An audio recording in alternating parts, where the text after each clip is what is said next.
Chapter 2 The Slaves. Begin all acts and thinking by using Al-Kalum the All. Tablet 3. The Birth of Slaves. 19 times 16 equals 304. Lo, Nadimad and wise Mammy went into the room of fates. The womb deities were assembled. He trod the clay in her presence. She kept reciting an affirmation for Nadimad, staring in her presence, made her recite it. I am in the love of the All, and all love is in me. I am a part of the All, and the All is a part of me. I can succeed as a part of the All, and fail as an individual. I can be all that I wish in the All, as long as my wish is to stay in the All. I am never alone. The All is, I am. The All can, I can. The All does, I do. When she had finished her affirmation, she pinched off 14 pieces of clay and set 7 pieces in the right and 7 on the left. Between them, she put down a mud brick. She used a reed, opened it up to cut the umbilical cord. She called up the wise and knowledgeable womb deities 7 and 7. 7 created males, 7 created females. For the master of the sky is creator of the flesh, that he breathed them 2 by 2 in her presence. Mammy made these rules for people in the house of a woman who is giving birth, Belatili. Wise Mammy shall be honoured. The midwife will rejoice in the house of a woman who gives birth, and when a woman gives birth to the baby, the mother of the baby shall sever herself.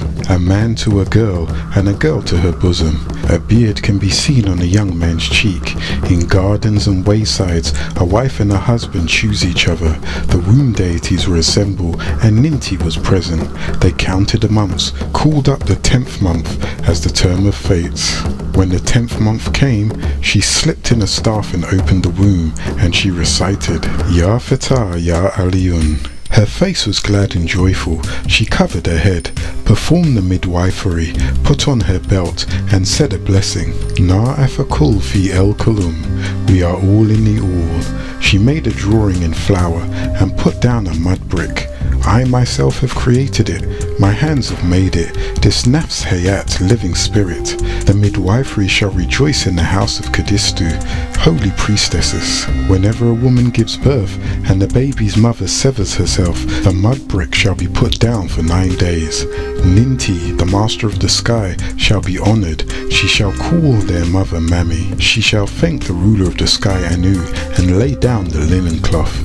When the bed is laid out in their house, a wife and a husband shall choose each other. Ishtar shall rejoice in the wife-husband relationship and in the father-in-law's house. Celebrations shall last for 9 days, and they shall call Ishtar Ishara. On the 15th day, the fixed time of fate shall call him a man. Then clean the house and give the son to his father. Then they sat and rejoiced, for she was carrying, and the humankind is noisy. Then he saw the council and Namnar the just.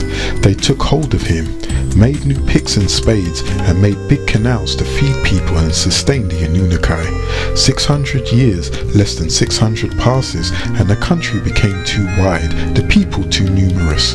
The country was as noisy as a bellowing bull. The Anunnaki grew restless as their racket increased. The Namnar had to listen to their noise.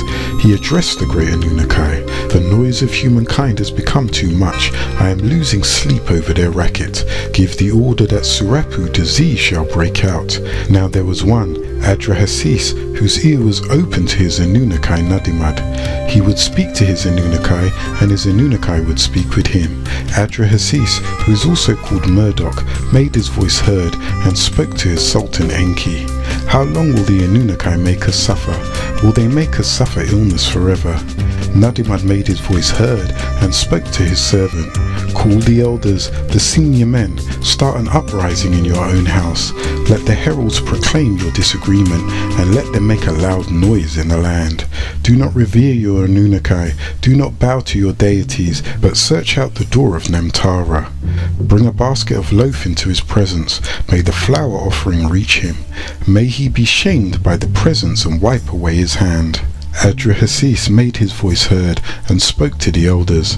I have called the Zaganat, elders the senior men. The elders listened to his speech. They built a temple for Namtara, meaning decider of fate, also called Namtar, deity of the underworld in the city. Heralds proclaimed his disagreements as they made a loud noise in the land. They did not revere their Anunnaki, and nor did they pray to their deities, but searched out the door of Namtara, brought a baked loaf into his presence. The flour offering reached him, and he was shamed by the presence, and he wiped away his hand. The Surapu disease left them, and their Anunnaki went back to their regular offerings. 600 years, less than 600 passed, and the country became too wide, the people too numerous. The country was as noisy as a bellowing bull. The Anunnaki grew restless at the clamour. Nanamna had to listen to their noise. He addressed the great Anunnaki. The noise of the Adamites has become too much. I am losing sleep over their racket. Cut off food supplies to the people. Let the vegetation be too scant for their hunger. Let Adad wipe away his rain. Below, let no flood water flow from the springs. Let wind go. Let it strip the ground bare. Let clouds gather, but not drop rain. Let the field yield a diminished harvest. Let Nisaba stop up her bosom. No happiness shall come to them. Let them be dejected. Call the elders, the senior men. Start an uprising in your house. Let heralds proclaim. Let them make a loud noise in the land. Do not revere your Anunnaki. Do not bow to your deity. Search out the door of Adad. Bring a baked loaf into his presence. May the flour offering reach him. May he be shamed by the presence, and wipe away his hand. Then he shall make a mist form in the morning, and in the shadow hour he shall steal out, and make a dewdrop.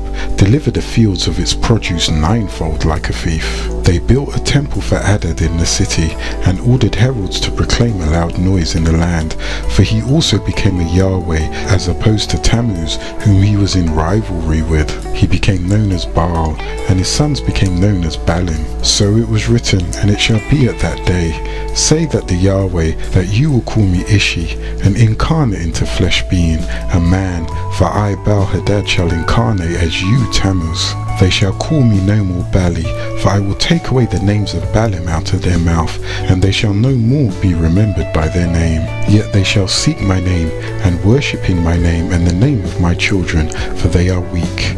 They are way seed, and the children of Israel did a disagreeable act in the sight of Yahweh, and served Baalim. So they turned from Tammuz to Baal, and even wept for Tammuz in the house of Yahweh. Then he brought me to the door of the gate of Yahweh's house, which was towards the north, and behold, there sat a woman weeping for Tammuz. All of the promises of obedience to Tammuz as the one deity of the heavens and earth, called Yahweh of the Elohim, also called the light of the heavens and earth, for he was found worthy from the Anunnaki, having such great willpower, inherited from his agreeable Dumuzi and disagreeable Ishtar parentage, making him in the image and after the likeness of the Inishites. This will, born into humans, gave them the power to disagree or agree, accept or reject, respect or disrespect. So they chose to disagree, and it hurt the Elohim, for they saw that the Adamites, who had mixed with the giants, and they became disagreeable, selfish, greedy and dishonorable, and that their hearts were turning to rebellion every day. And Tammuz, the Yahweh of these people, one of the Yahwehans, was sorry that he even fashioned the Adamites on the planet Earth, and he was very displeased in his heart. So he informed the Elohim that he was about to wipe out the Adamites who they had procreated off the surface of the ground. For the Adamites, they did not revere their Anunnaki, and they did not pray to their deities, and they turned away from Tammuz, the Yahweh of the Elohim, and worshipped the disagreeables. But they searched out the door of Adad, Baal-Hadad, and brought a baked loaf into his presence. The flour offering reached him, and he was shamed by the presence, and wiped away his hand. He made a mist form in the morning, and in the night he stole out and made dewdrop. He delivered the field of its produce ninefold like a thief. The drought left them, and the Anunnaki went back to their regular offerings. He set foot in the city. Every day he wept and wept.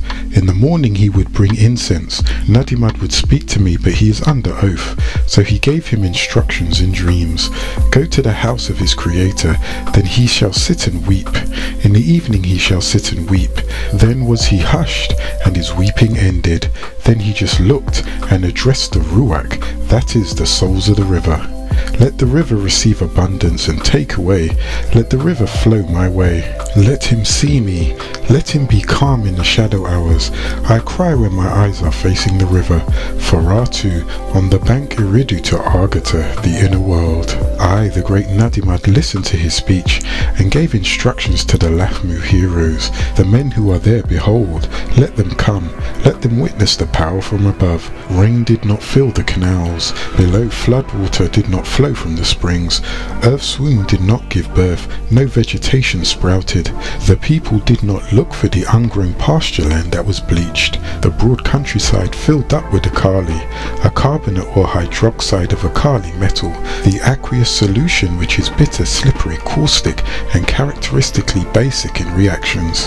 In the first year they ate little, but in the second year they depleted the storehouse, living mainly on the manna that is mushrooms. When the third year came, their looks were changed by starvation, their faces covered with scabs open like malt. They stayed alive by the gift of life. Their faces looked sallow. They went out in public hunched, their well-set shoulders slouched, their upstanding bearing bowed. They took a message from Utnapishtim to the Anunnaki. In front of the assembly of the great Anunnaki, they stood by the orders of Utnapishtim. They repeated in the beginning of the work spirit of 600 years. Less than 600 years passed. The country became too wide, the people too numerous. He grew restless at their noise. Sleep cannot overtake me because of their racket. Give the order that the Surapu disease shall break out. Let Namtar put an end to their noise straight away. Let sickness headache blow into them like a storm. They gave the order, and disease did break out. Namtar put an end to their noise straight away. Sickness and headache blew into them like a storm. The thoughtful man, Utnapishtim, kept his ear open to his master Nadimad. He would speak with his Anunnaki, and they listened. Nadimad would speak with him. Utnapishtim made his voice heard and spoke. He said to Nadimad, his master, "O Nadimad, people are grumbling. Your sickness is consuming the country.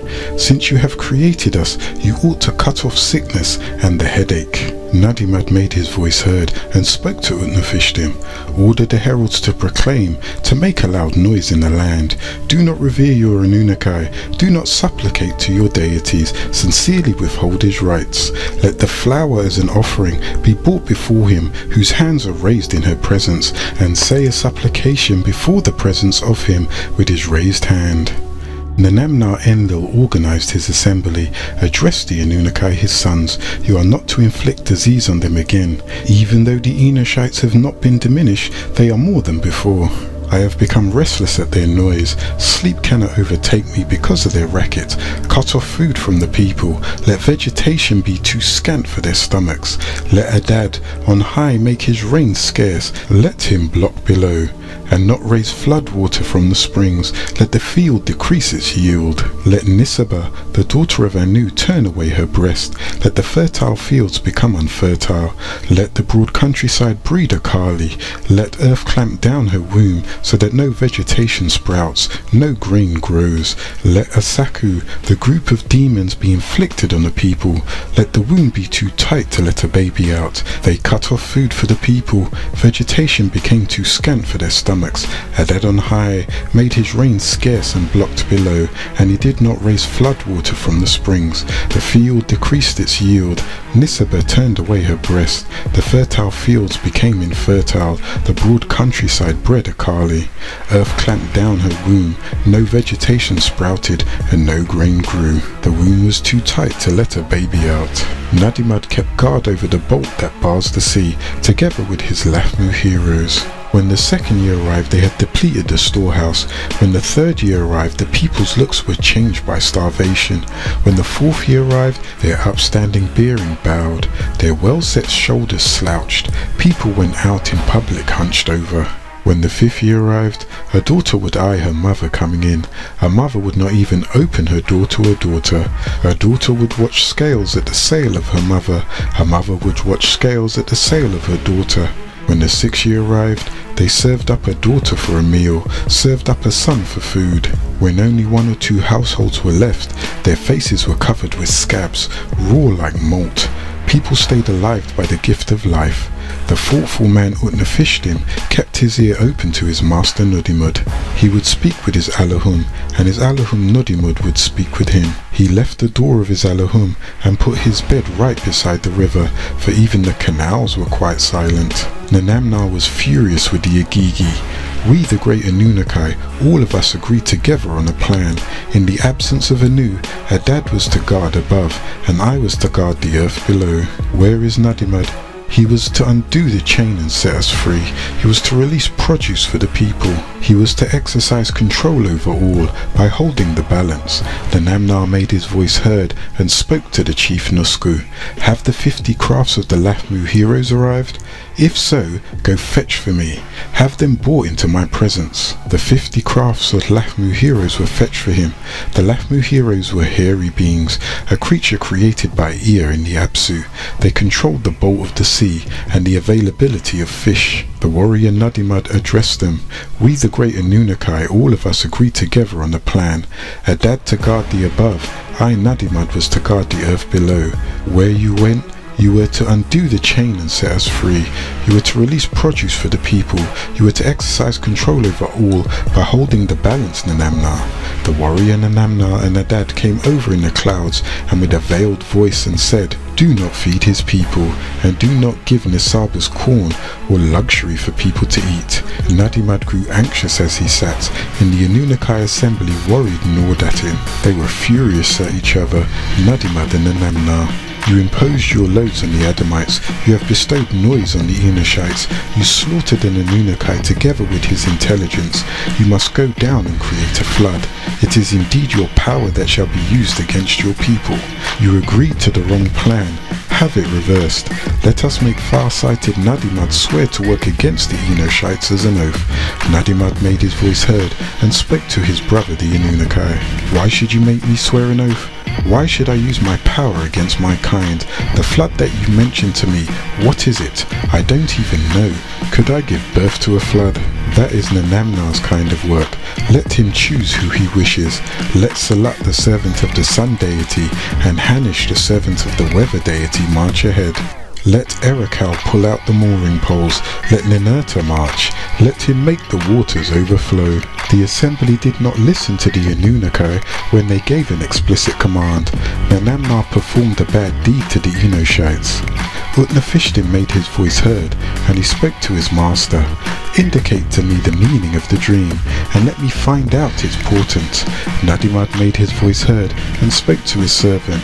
You say I should find out in bed. Make sure you attend to the message that I shall tell you. Well, listen constantly to me. Read her. Make sure you attend to all my words. Let me find out what is portent. Nudimmud made his voice heard and spoke to his servant. Make sure you attend to all my words. Dismantle the house. Build a craft like boat. Reject possessions and save living things. The craft that you shall build, let it have a roof on it like Argata, the inner world, so the sun cannot see inside. Make upper decks and lower decks. The tackle must be very strong. The bitumen must be strong to give it strength. I shall make rainfall on you here, and a wealth of birds, a hamper of fish. He opened the sand clock and filled it. He told him the sand needed for the flood was 7 nights worth. Utnapishtim received the message. He gathered the elders at his door. Utnapishtim made his voice heard and spoke to the elders. My deity is out of favour with you and with your deity. Nudimmud and Nanamnar have become angry with each other. They have driven me out of mine own house. Since I always stand in awe of Nudimmud, he told me of this matter. I can no longer stay in this place. I cannot set foot on Nanamnar's territory again. I must go down to Argata, the inner world, and stay with my creator.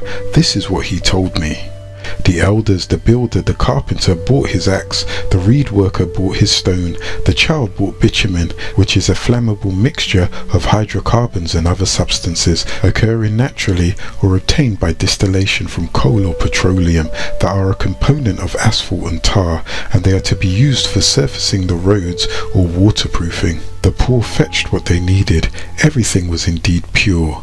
The fat ones that have been selected and put on board, the birds that fly in the sky, the cattle of Shakan, also called Shahan, the deity of cattle and herdsmen, and wild beasts of the open country. He gathered them and put on board the craft. He also invited his people to a feast. He put his family on board. They were eating and they were drinking. But he went in and out. He could not stay still or rest on his haunches. His heart was breaking and he was vomiting bile. The face of the weather changed. A dad blew from the clouds. When he, Utnapishtim, heard his noise, bitumen was brought and he sealed his door. While he was closing up his door, a dad kept bellowing from the clouds. The winds were raging. Even as he went up and cut through the rope, he released the craft. Anzu was tearing at the sky with his talons, the claw of a bird of prey. Over the land he broke the seal, and the flood came out. The Kasusu weapon, which is a destructive weapon used by various deities, went against the people like an army. No one could see anyone else. They could not be recognized in the catastrophe. The flood roared like a bull, like a wild ass screaming, and the winds howled. The darkness was total. There was no sun. The clouds were like white sheep, and the waters of the flood. Anu became angry for all that had been done in his absence and without his command. The Anunnaki and his son stood before him. As for Ninti, the great mistress, her lips became encrusted with rime. The great Elohim, the Anunnaki, stayed parched and famished. The deity Anu watched and wept. The midwife of the Anunnaki, wise Mami, said, "Let daylight be, let it return and stop. However could I, in the assembly of the Anunnaki, have ordered such destruction with them? Nanamna was strong enough to give a wicked order. Like Taruru, he ought to have cancelled that wicked order. I hear their cry levelled at me, against myself, against my being. Beyond my control, my offspring have become like scared sheep. As for me, how can I live in a house of bereavement? My noise has turned to silence. Could I go away, up to the sky and live as in a cloister?" What was Anu's intention? He being the decision maker. It was his command that the Anunnaki, his sons, disobeyed. He who did not deliberate, but sent the flood. He who gathered the Enoshites to catastrophe. The noble Ninti was wailing. Why this? Would a true father have given birth to a rolling sea, so that they could clog up the river like dragonflies? They are washed up like a raft on a bank. They are washed up like a raft on a bank in the open country. I have seen and wept over them. Shall I ever finish weeping for them? She wept. She gave vent to her feelings. Ninti wept and fueled her passions. The Anunnaki wept with her for the country. She was satiated with grief. She longed for a drink of beer in vain. Where she sat weeping, there the great Anunnaki sat also. But like sheep, they can only fill their windpipes with bleating. Thirsty as they were, their lips discharged only the rime of famine. For 7 days and 7 shadow hours, the torrent, storm and flood came on. Anu put down his rule, provided food for the Anunnaki. Smelling the fragrance, they gathered like flies over the offering. When they had eaten the offering, Ninti got up and blamed them all. Whoever made decisions from himself over Anu?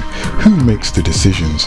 Did the Namna dare to come to the smoke offering which Anu had gathered for us?